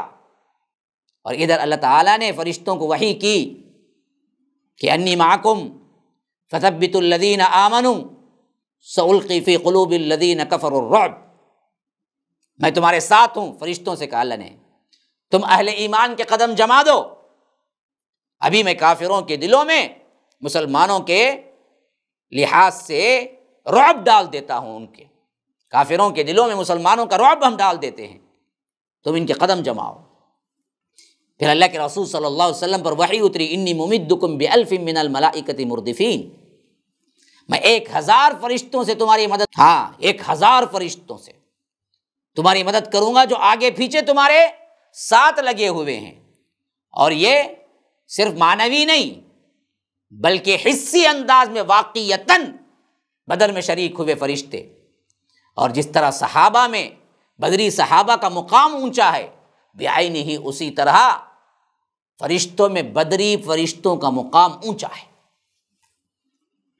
تو اللہ کے رسول صلی اللہ علیہ وسلم جب یہ آیت اتری تو آپ سر اٹھایا، فرمایا ابو بکر خوش ہو جاؤ، یہ جبرائیل ہیں جو گرد و غبار میں اٹے ہوئے ہیں، یعنی جنگ کے میدان میں باقاعدہ بالذات اتر چکے ہیں۔ ابن اسحاق کی روایت یہ ہے کہ آپ صلی اللہ علیہ وسلم نے فرمایا ابو بکر خوش ہو جاؤ، تمہارے پاس اللہ کی مدد آ گئی، یہ جبرائیل ہیں جو اپنے گھوڑے کی لگام تھامے اور اس کے آگے آگے چلتے ہوئے آ رہے ہیں اور گرد غبار میں اٹے ہوئے ہیں، یعنی باقاعدہ جنگ میں حصہ لے رہے ہیں۔ اس کے بعد اللہ کے رسول صلی اللہ علیہ وسلم چھپر کے دروازے سے باہر تشریف لائے اور زرہ پہن رکھی تھی، آپ پرجوش طور پر آگے بڑھ رہے تھے اور فرماتے جا رہے تھے سیہزم الجمع ویولون الدبر، سیہزم الجمع ویولون الدبر، عن قریب یہ جماعت مشرکین کی یہ جھتہ شکست کھائے گا، یہ جماعت شکست کھائے گی اور پیٹھ پھیر کر بھاگے گا، جو اللہ نے اتاری تھی یہ آیت۔ تو اللہ کے رسول صلی اللہ علیہ وسلم بھی یہی آیت پڑھتے ہوئے آگے بڑھ رہے تھے، سیہزم الجمع ویولون الدبر۔ اس کے بعد آپ صلی اللہ علیہ وسلم نے ایک مٹھی تریوں کی اٹھائی اور قریش کی طرف رخ کر کے اسے پھینکا اور کہا شاہت الوجوہ، ان بدبختوں کے چہرے بگڑ جائیں، اور ساتھ ہی مٹی ان کے چہروں کی طرف پھینک دی۔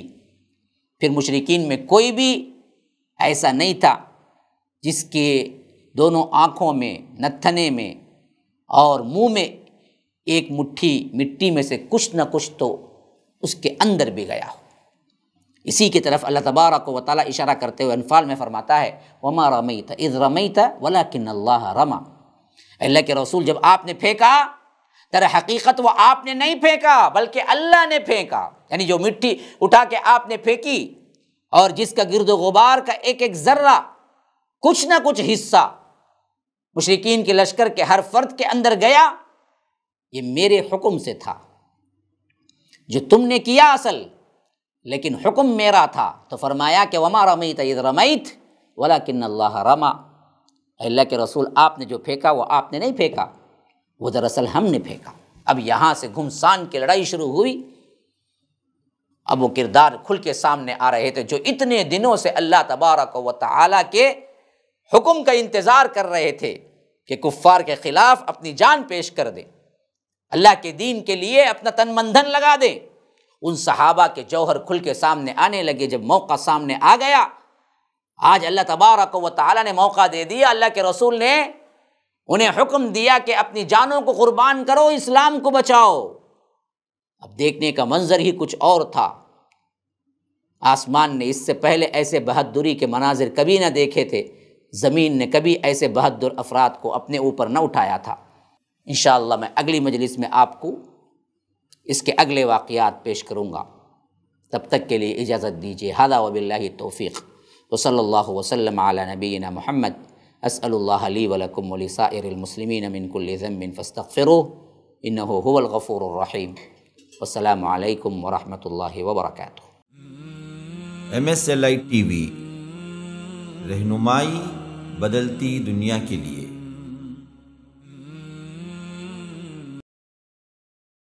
السلام علیکم ورحمۃ اللہ وبرکاتہ۔ الحمد للہ رب العالمین، الصلاة والسلام علی اشرف الانبیاء والمرسلین، نبینا محمد وعلی آلہ وصحبہ اجمعین وعلی من تبعہم بإحسان الی یوم الدین وبعد۔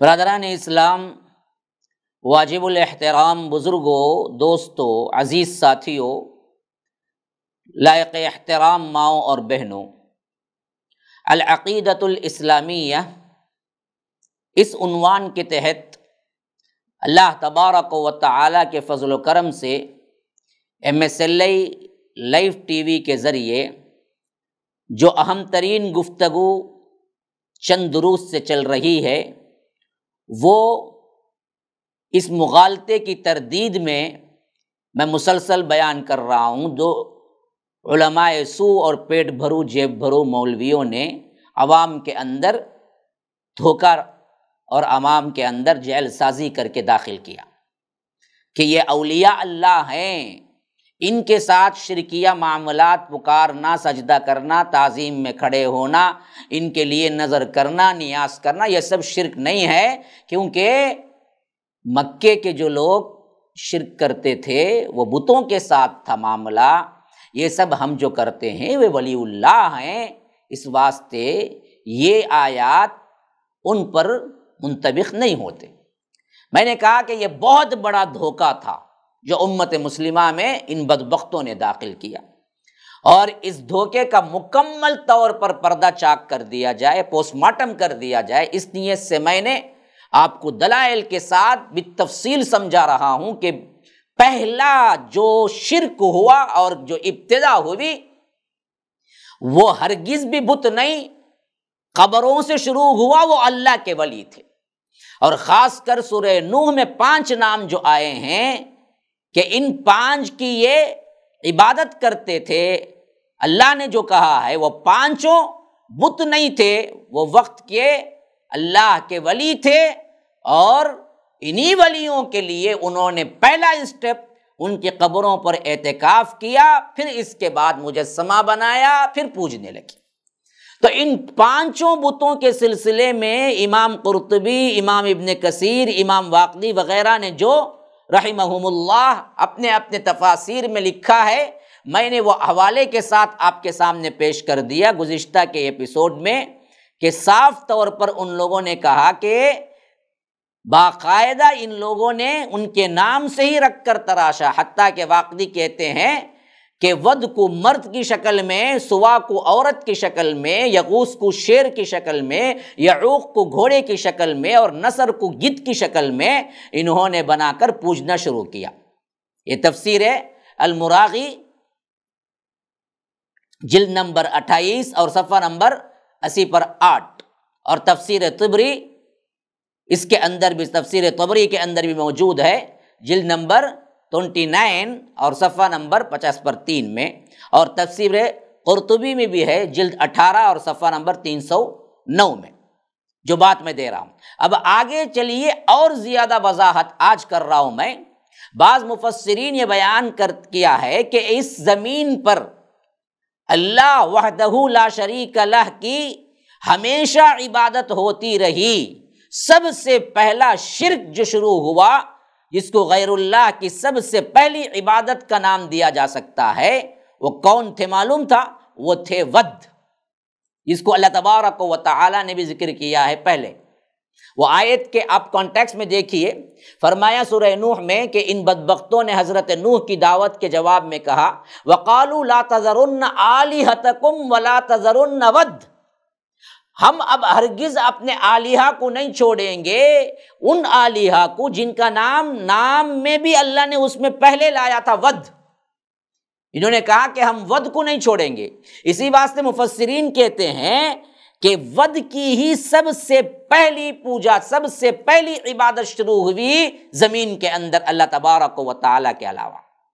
اللہ تبارک و تعالیٰ ہی کی توحید قائم رہی۔ سب سے پہلے غیر اللہ کو جو پوجا گیا، پہلی قبر، پہلا ولی جس کو بنایا گیا، وہ کون؟ وہ ود تھے۔ یہ اپنی قوم میں یہ کون تھے، کیسے تھے؟ مفسرین کہتے ہیں کہ یہ اپنی قوم میں اللہ تعالیٰ کے سب سے زیادہ قدردان تھے، ان سے بہت ڈرنے والا اور ان کی حد درجہ اطاعت کرنے والا صالح انسان تھا ان کی قوم میں۔ قوم نوح میں یا قوم نوح سے پہلے جو دور گزرا، اس میں ود کون تھے؟ اللہ کے سب سے زیادہ قدردان، اللہ سے سب سے زیادہ ڈرنے والے بندے، حد درجہ اطاعت کرنے والے صالح انسان تھے۔ چونکہ اللہ تعالیٰ کا پیارا بندہ تھا تو اللہ تعالیٰ نے بھی اپنے قوم کا محبوب اور مقبول لیڈر بنا دیا تھا۔ ان کو، ود کو۔ جب یہ نیک اور برگزیدہ انسان وفات پا گیا تو اس کے عقیدت مندوں نے ان کی قبر پر ڈیرے ڈالے، رات دن اس کی فراق میں، یعنی ان کے فراق میں دھاڑے مار مار کر روتے چلے جاتے تھے۔ تو ابلیس لعین نے ان کی حالت کو دیکھا تو بڑا خوش ہوا، اور اس قوم کی ہلاکت اور بربادی کا نہایت ہی بہترین موقع اس کو مل گیا۔ تو مفسرین کہتے ہیں کہ ابلیس لعین انسانی شکل و صورت میں ان غمزدہ لوگوں کے پاس آیا، کہنے لگا میں نے تمہارے رونے پیٹنے اور چیخنے چلانے سے یہ اندازہ لگایا ہے کہ تمہیں اس ولی اللہ سے بہت زیادہ محبت ہے۔ میں نے تمہارے لیے ایک طریقہ سوچا ہے جس کے اختیار کرنے سے تمہارے بے قرار دلوں کو قرار آ جائے گا اور تمہاری اداس روحوں کو تسکین مل جائے گی۔ یہ کہہ کے شیطان لعین نے کیا کہا، ایسا کرو کہ اس ولی اللہ کی شکل و صورت بنا کر بستی کے اندر کسی مقام پر لٹکا دو۔ پھر اس کے بعد کیا ہوا، ابلیس کی یہ رائے پسند کی گئی، تصویر کو لٹکا دیا گیا اور ایک زمانے تک یہ چلتا رہا، یہاں تک کہ شیطان بڑا خوش ہوا اور ایک دوسرا خوب لذیذ اور ایسے طریقے سے کہ ان کو معلوم نہ ہو سکے خوب نشانے پر اور ایک تیر چلایا۔ وہ کیا تھا، اب ایک قدم آگے بڑھنا چاہیے۔ تو وہ دوبارہ ان کے پاس آیا اور کہنے لگا پوری بستی میں صرف ایک تصویر سے سب کو فائدہ نہیں پہنچ سکتا، ایسا کرو ہر شخص اپنے اپنے گھر میں اس طرح کی تصویر بنا کر رکھ دے، اس طرح کسی کے پاس جانے کی ضرورت نہیں ہوگی، بلکہ اس کے گھر میں ہی ایک چھوٹا سا بت آ جائے گا، جیسے ہمارے لوگ پیر ولی کی ننگے ننگے بابا کی شاخ کی تصویریں لٹکا کے رکھتے ہیں، اس طرح اس نے ان لوگوں کو سمجھایا کہ تم اپنے گھروں ہی میں رکھو۔ لوگوں نے یہ سمجھا کہ بہت اچھی چیز ہے، وہ بھی اپنا لیا۔ پھر ابلیس لعین چونکہ ایسے کاموں میں مہارت رکھتا تھا تو اس نے کیا کیا، ہر ایک کے لیے علیحدہ تصویریں بنا کر بھی دی، یہاں تک کہ لوگوں نے اپنے محبوب رہنما اور اللہ تعالیٰ کے نیک بندوں کی، یعنی نیک بندے خاص کر ود کی تصویروں کو بطور یادگار اپنے اپنے گھروں میں سجا کر لٹکا دیا۔ پھر کیا ہوا، ان کو دیکھتے تھے خوش ہوتے تھے، یاد کرتے تھے روتے تھے، غمزدہ ہوتے تھے۔ پھر آگے چل کر عبادت کے جذبوں میں تیزی آتی گئی، اسی طرح معاملہ چلتا رہا، یہ لوگ بھی ختم ہو گئے، یہ نسل بھی چلی گئی۔ پھر جو نئی نسل وجود میں آئی تو پہلے کے تمام تصورات اور خیالات کو ابلیس لعین نے آہستہ آہستہ ان کے ذہنوں میں تبدیل کیا اور اس نسل نے ان تصویروں کی عبادت شروع کر دی۔ چنانچہ مفسرین حضرات سیدنا ابو المطہر رحمہ اللہ کا قول اس طرح نقل کرتے ہیں کہ سیدنا ابو المطہر ان سے مروی ہے، کہتے ہیں کہ ابو جعفر نماز پڑھ رہے تھے، یہ روایت سنیے، ابو جعفر نماز پڑھ رہے تھے تو اسی دوران لوگوں نے یزید بن محلب کا ذکر چھیڑ دیا۔ ابو جعفر نماز سے فارغ ہوئے تو فرمایا کہ تم یزید بن محلب کا ذکر کر رہے تھے تو سنو، وہ ایسے علاقے میں قتل ہوا جہاں سب سے پہلے غیر اللہ کی پرستش کا سلسلہ شروع ہوا تھا۔ ابو المطہر کہتے ہیں کہ میں اس کے بعد لوگوں نے ایک اطاعت شعار ولی اللہ کا تذکرہ شروع کیا جو اپنی قوم میں حد درجہ محبوب انسان تھا۔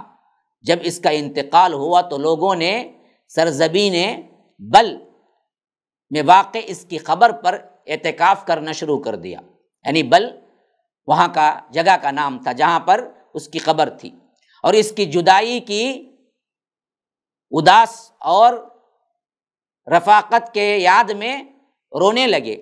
تو ابلیس نے ان لوگوں کو کیا کیا، بے چین دیکھا تو ان کے سامنے انسانی شکل میں آیا، کیونکہ اس زمانے میں شیطان انسانی شکل میں آیا کرتا تھا، باقاعدہ طور پر لوگوں کو اکسایا کرتا تھا، اور آج بھی بہت سے شیطان نما انسان موجود بھی ہیں۔ پھر اس کے بعد اس ولی کی جدائی اور غم کے لیے وہ تدبیر پیش کی جو میں نے ابھی کہا، یہ باقاعدہ روایت پڑھ کے سنا رہا ہوں، پہلے اوپر میں نے ان باتوں کو کہہ دیا۔ تو تصویر بناؤ، مجلسوں میں لٹکاؤ، تمہاری یاد کیا ہے ان سے برقرار رہے گی، دلوں کو سکون ملے گا۔ پھر لوگوں نے ایسا ہی کیا، پھر اس کے بعد ولی اللہ کی شکل بنی، پھر اس کے بعد شہر کے بڑے بڑے ایوان میں ان کی شکل لگائی گئی، پھر تازہ کرتے ہوئے گھروں میں لگائی گئی، پھر اس کے بعد ہر شخص کے گھر میں ایک چھوٹا سا مجسمہ آ گیا۔ پھر یہاں سے کیا ہے، اگلی نسل جب ہوئی تو اگلی نسل نے باقاعدہ طور پر ان کی پوجا شروع کر دی، اور ان لوگوں کی اولاد نے اپنی ولی اللہ کے مجسموں کو معبود سمجھ کر پوجنا شروع کر دیا۔ اس طرح ود پہلے ولی اللہ ہیں جن کی اللہ تعالیٰ کے سوا عبادت کی گئی، یعنی ود کا مجسمے کی پرستش ہوئی، جسے انہوں نے ود کا ہی نام دے رکھا۔ یہ بروایت ابو مطہر کے باقاعدہ طور پر منقول جو ہے وہ میں نے پڑھ کر سنائی، بعینہ وہی جو میں نے اس سے پہلے آپ کو بتایا تھا۔ اور یہ روایت تفسیر ابن کثیر جلد نمبر 4 صفحہ نمبر 427 کے اندر، اور تفسیر ابن ابی حاتم کے اندر جلد نمبر 10 صفحہ نمبر 3370 پر 5 پر یہ روایت درج ہے۔ یہ ایسے ہی نہیں، میں حوالے کے ساتھ آپ کو بتا دیا کہ ابو مطہر کی یہ روایت صاف ثابت کر رہی ہے کہ جو ولی تھے، جو مرے تھے اور جن کی پہلی پرستش ہوئی، وہ ود تھے جو کہ اللہ تبارک و تعالیٰ کے بڑے ہی محبوب بندے تھے اور عبادت گزار بندے تھے۔ تو ولایت سے ہی اصل شرک شروع ہوا۔ ولی کی یاد ہی میں ان لوگوں نے کیا کیا تھا؟ اپنے اپنے طور پر عبادتیں شروع کی۔ اچھا، کبھی کبھی کیا ہوتا ہے، کچھ اور شکلیں بھی ایجاد ہوئی جو شرک کی سبب بنی ہیں۔ کبھی کبھی ایسا ہو جاتا ہے کہ پہلے لوگ ایک کام کرتے ہیں، ان کی غرض اچھی بھلی اور مقصد بھی اچھا ہوتا ہے، لیکن وہ اس کام کو وسیلہ یا واسطہ سمجھ کر انجام دیتے ہیں۔ ان کے ذہنوں میں اس کام کو اپنی منزل مقصود تک قرار دینے کا تصور تک بھی نہیں ہوتا، مگر بعد میں آنے والے اپنے پہلوں کی غرض سے، لا علمی کی وجہ سے اس غلطی کا ارتکاب کر بیٹھتے ہیں جو اس کی ہولناکی اور تباہی کا ذریعہ بن جاتی ہے۔ کیسے؟ مثلا دیکھیے، قوم نوح کے اوائل کے لوگوں کا جذبہ، ان کی غرض اور مقصد پر غور کریں تو معلوم ہوتا ہے کہ وقتی طور پر وسیلہ واسطہ، اس سے بڑھ کر وہ لوگ کوئی اور چیز نہیں چاہے۔ ان لوگوں نے عبادت نہیں شروع کی، مگر ان کے کئی نسلوں بعد اس ظاہری واقعے کے واسطے اور وسیلے کا تصور ہی ختم ہو گیا، جس سے ان کے پہلے باپ داداؤں نے اسے قرب اور وسیلے کا ذریعہ بنایا، بلکہ کیا کیا؟ یادوں کی تازگی اور بھی محبتوں کے استحکام اور تسلی کے حدود تک کے لیے رکھنے کی بات کہیں بھول بھلائیوں میں تبدیل ہو گئی، بھول گئے لوگ، اور طریقہ بھی اللہ تعالیٰ کو قطعاً پسند نہیں آیا یہ، اور کم درجے کے لوگ اسی عمل کو آگے لے جا کر اس وسیلے کو مقصود سمجھ لیا، یعنی مقصود کا مطلب عبادت سمجھ لیا، اور ان لوگوں نے کیا کیا؟ سیدھے سیدھے کھلم کھلا عبادت کرنے لگے، جس کی روایت سیدنا محمد بن کعب اور سیدنا محمد بن قیس رحمہم اللہ سے امام قرطبی رحمہ اللہ لائے ہیں کہ یہ بت بہت ہی نیکوکار افراد تھے۔ دوسری روایت پیش کر رہا ہوں کہ امام قرطبی اپنی تفسیر میں جو روایت لائے ہیں محمد بن کعب اور محمد بن قیس سے، وہ کہتے ہیں کہ وَالسُّوَا یغوث یعوق نصر، یہ بہت ہی نیکوکار افراد تھے، حضرت نوح اور حضرت آدم کے درمیان والے دور سے تعلق رکھتے تھے۔ ان اولیاء اللہ کے بہت سارے لوگ پسند کرنے والے محبوب تھے۔ جب یہ اولیاء اللہ فوت ہو گئے تو شیطان نے ان کے معتقدین کے دلوں میں ان کی تصویریں بنا لینے کی خوبصورت خواہش کو ابھارا، تاکہ ان کو دیکھ کر تسلی ملتی رہے اور ان کی محنتوں اور عبادتوں کی یاد میں یہ لوگ مگن رہیں۔ اسی واسطے ان لوگوں نے اولیاء اللہ کی تصویریں بنا لی۔ پھر یہ فوت ہو گئے تو ان کے بعد دوسرے لوگ آئے، کہنے لگے پتہ نہیں ان تصویروں کے ہمارے آباء و اجداد کے ہاں کیا مقام و مرتبہ تھا، کاش ہمیں اس کا علم ہو جاتا۔ تو ان کے پاس ابلیس ملعون پہنچا اور بتانے لگا کہ تمہارے باپ دادا ان تصویروں کی عبادت کرتے تھے، جھوٹ بولا، اور اس سے رحمت کی دعائیں مانگتے تھے، یہ بھی جھوٹ بولا، بارش طلب کرتے تھے، یہ بھی جھوٹ بولا، اور ان سب چیزوں کو انہوں نے سچا جانا۔ ان لوگوں نے کیا کیا؟ پھر ان تصویروں کو پوجنا شروع کر دیا۔ بس یہیں سے اصل میں شرک کا آغاز ہوا۔ یہ روایت بھی تفسیر قرطبی کے اندر موجود ہے۔ اب ان تمام حوالوں کو آپ سمیٹ لیں، دیکھ لیں غور سے، تو معلوم ہوا کہ دنیا میں شرک کا اولین آغاز اولیاء کرام کی قبروں کی تعظیم و توقیر ہے۔ اور لطف کی بات یہ ہے، شروع سے شرک کی غرض ایک ہی رہی ہے جو آج تک ہر مشرک کی زبان پر رٹے ہوئے ایک ہی جملے کی طرح ادا ہوتی ہے۔ وہ کیا ہے؟ اولیاء اللہ کی عبادت، ان کے قبروں کی تعظیم سے مقصد صرف اور صرف اللہ کی خوشی کا حصول اور اس کے لیے وسیلوں کی تلاش ہے، اس کے علاوہ کچھ نہیں۔ جو آج بھی صاف کہتے ہیں لوگ، فلاں کیوں جاتے ہیں بھائی وہاں، عبادت کیوں کرتے ہیں، سجدہ کیوں کرتے ہیں، اللہ کے علاوہ سجدہ حرام ہے نا؟ ہاں مولوی صاحب برابر، ہم یہ سجدہ تعظیمی بجا لاتے ہیں۔ کیوں جی کرتے وہاں جا کر؟ بس اس واسطے ان کو ہم اللہ نہیں سمجھتے، ان کی عبادت بھی نہیں کرتے، بلکہ ہم صرف وسیلہ تلاش کرتے ہیں کہ وہ ہمیں اللہ سے مانگ کے لے کے دیں گے۔ ازل سے لے کر آج تک بھی وہی عقیدہ ہے جو عقیدہ وہ لوگ شروع میں نوح علیہ السلام کی قوم نے شروع کیا تھا، شروع میں بھی یہی، اب تک بھی لوگ یہی کہتے ہیں۔ بڑے افسوس کی بات ہے کہ اپنے رب عظیم کی کس قدر ناشکری اور بے قدری کرتے ہیں کہ اللہ تعالیٰ نے اپنا ہی عظمت اور اپنی ہی عظمت اور رب ہونے کا اعلان کرتے ہوئے کہا کہ جب بھی مانگو مجھ سے مانگو، بغیر وسیلے کے مانگو، ضرورت نہیں ہے کوئی بھی درمیان میں۔ وَإِذَا سَأَلَكَ عِبَادِي عَنِّي فَإِنِّي قَرِيب، میرے بندے جب پوچھتے ہیں اللہ کے رسول آپ انہیں بتا دیں میں بالکل قریب ہوں۔ اجیب دعوت الداعی اذا دعان، پکارنے والا جب پکارتا ہے تو میں اس کی پکار کو سنتا ہوں نہیں بلکہ جواب بھی دیتا ہوں۔ فَلْيَسْتَجِيبُوا لِي وَلْيُؤْمِنُوا بِي، تو یہ بھی میری مانیں، مجھ پر ایمان لائیں، تو میں ان کے لیے ان کی مرادوں کو پورا کرنے والا ہوں، میں کافی ہوں۔ أَلَيْسَ اللَّهُ بِكَافٍ عَبْدًا، اپنے بندے کے لیے اللہ تبارک و تعالی کافی نہیں ہے، کیوں دوسروں کے پاس جاتے ہو؟ اس اللہ تبارک و تعالی کی عظمت کو بھول کر شرک جیسے قبیح اور مہلک ترین عمل کی ترقی اور ترویج کے لیے کتنے پاپڑ بیلے، اور یہ علماء سو نے اس سلسلے میں تصنیف و تالیف کا بیڑا اٹھا کر اس مہلک مرض کو، شرک کو اپنے طور پر ہوا دی۔ اس بدبختی کے لیے ان بدبختوں نے کتنے کتابوں سے حوالے اور کتنے بودے دلائل دے کر مسلمانوں کے ایک بہت بڑے حصے کو شرک میں مبتلا کیا۔ اللہ تبارک و تعالیٰ کی مار ان بدبختوں پر، جہاں توحید کو پھیلانے کے لیے اللہ نے ہم کو بھیجا، ان بدبختوں نے شرک کو پھیلانے کا بیڑا اٹھایا۔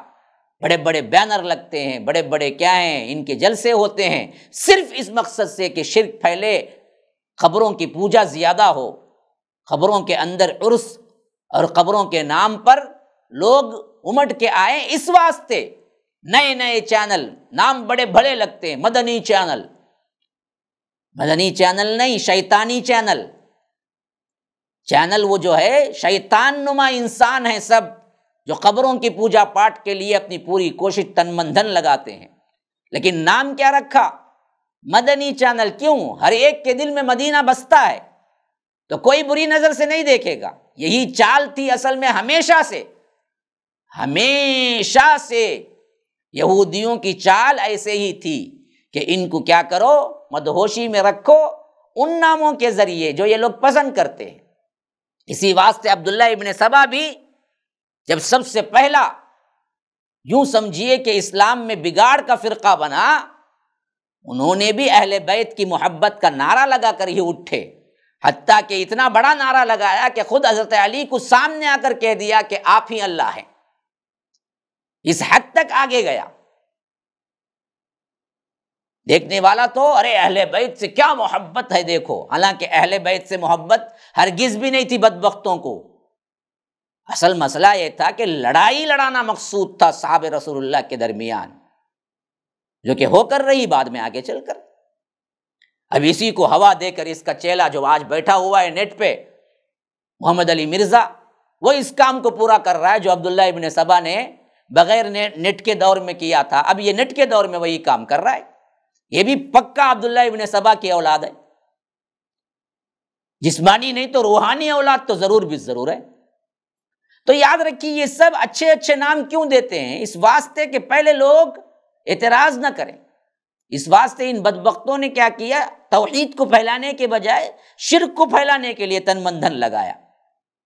اللہ تبارک و تعالی کی عطا کردہ جسمانی اور کائنات کی نعمتوں کا استعمال ان بدبختوں نے رب کے خلاف ہی کیا۔ اس سے بڑھ کر اور کوئی بغاوت ہو سکتی ہے؟